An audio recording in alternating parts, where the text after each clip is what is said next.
welcome to Back Garden PE. My name's Mr. Kennedy, this is Will, this is Henry, and we're going to be here to do some simple exercises, drills and games to play in your back garden. Each session is going to focus on a different aspect of skill or sporting technique. We're going to go through a range of sports. We're going to give you something to do for about 30 minutes each day, and you can pick your level. So we're going to start with the simple, basic and easy stuff, and then work our way up to something maybe a bit more challenging that you can have a crack at later on. I'm assuming that we've got a basic level of sporting equipment that we can use in our back garden, and maybe just a basic level of space. So we've got ourselves some tennis balls, we've got maybe a plant pot or two, we've got some footballs, we've got some garden canes, and we use other equipment and stuff that comes to hand in the garden as these sessions progress. Okay, let's get to it. Okay, today we're going to do some catching, and I'm looking at 3 key techniques. Henry's going to take 3 catches, and he's going to illustrate each of these 3 techniques. First is to move quickly under the ball. You ready? Right, up you go. So moving quickly under the ball, get himself a stable base. Secondly is head and hands in line. So he's going to move quickly, get under the ball, and get his head and hands in line with the ball. Ready? Perfect. Right, so he's moved quickly, he's got his head and hands in line with the ball, and now we're looking for big hands. Getting the hands under the ball like a basket, closing those thumbs over. Okay, ready?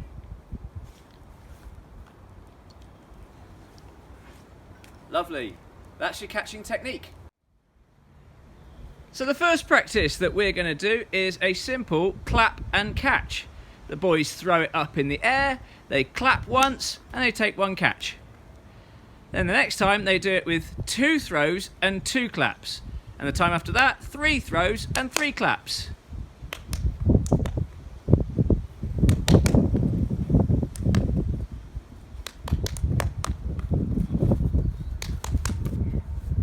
Now the challenge is basically how many claps and how many sets of catches can you do? So if you're doing 5 sets of 5 catches with 5 claps, can you do them? How far can you take it? Can you take it to 10 sets of catches with 10 claps underneath? The next practice, it's a little paired practice. You could do it with your brother, you could do it with your sister, you could do it with your mum, with your dad, whoever. So you stand opposite each other and you're just going to pass 3 catches across. So 1, 2, 3, 1, 2, 3, and then you take a step back. And 1, 2, 3, and then we take a step back. But what happens if we drop one? So here it goes. We mess up the throw, we mess up the catch, we have to take a step forward. Okay, so 1, 2, 3, here it goes. 2, 3, take a step back.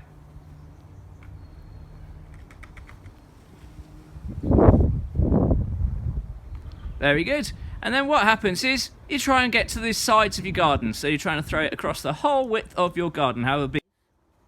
Okay, so the next one, nice and simple. Will's going to take a catch, but I'm going to throw the ball up in the air. I'm going to tell him to turn. He has to look round, spot the ball and make the catch. Okay, ready, Will? Here we go. Turn. Back in. And ready? Ready? And turn. Ready? Ready? Turn. Take. There we go. Nice.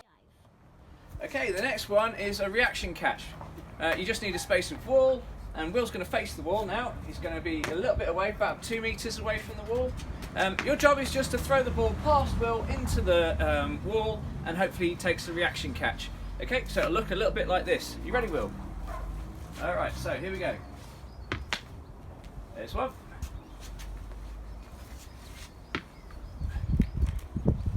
If he wants to boost up his reactions, he can move forward a little bit. Ready? Good.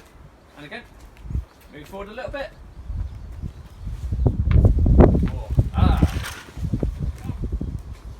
You basically find your level of challenge.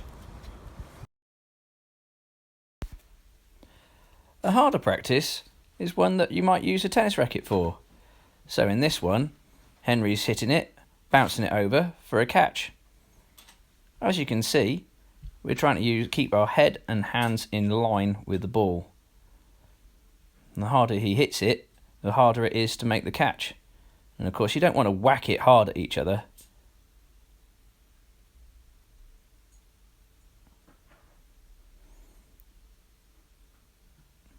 If he hits it out to the right or out to the left, still turn your head to keep your head and hands in line with the ball.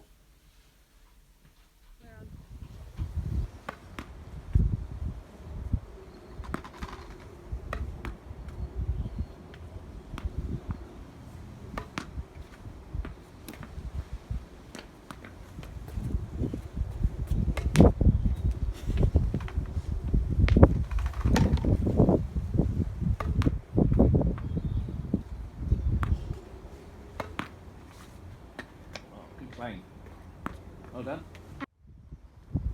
For the last practice, which is a bit of a tougher practice, you need a football and you need a tennis ball. The catcher is going to be with the tennis ball, and you need somebody to hold the football in two hands to bunt the tennis ball back at them.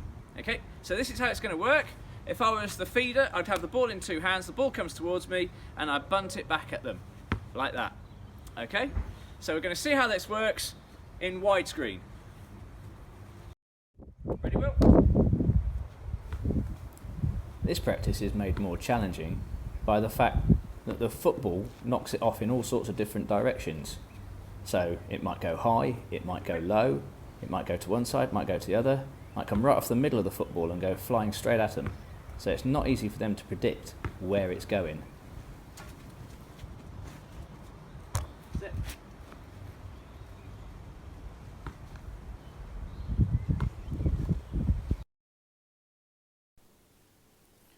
And we finish with a mini game of tennis. Very mini. It's a two-handed catch and it's a two-handed throw, just to make it as fair as possible. We've got 6 squares here, 2 wide by 3 across, and we're trying to throw it into that area. The idea is that we throw it past the person, or they have to go for a one-handed catch and they lose the point. If you get it into the area, if it bounces once and it goes past, or if you hit the net in the middle, then you lose the point. And you can just keep playing as many points as you want to there. You can see how we're just moving around, getting 2 hands underneath the ball.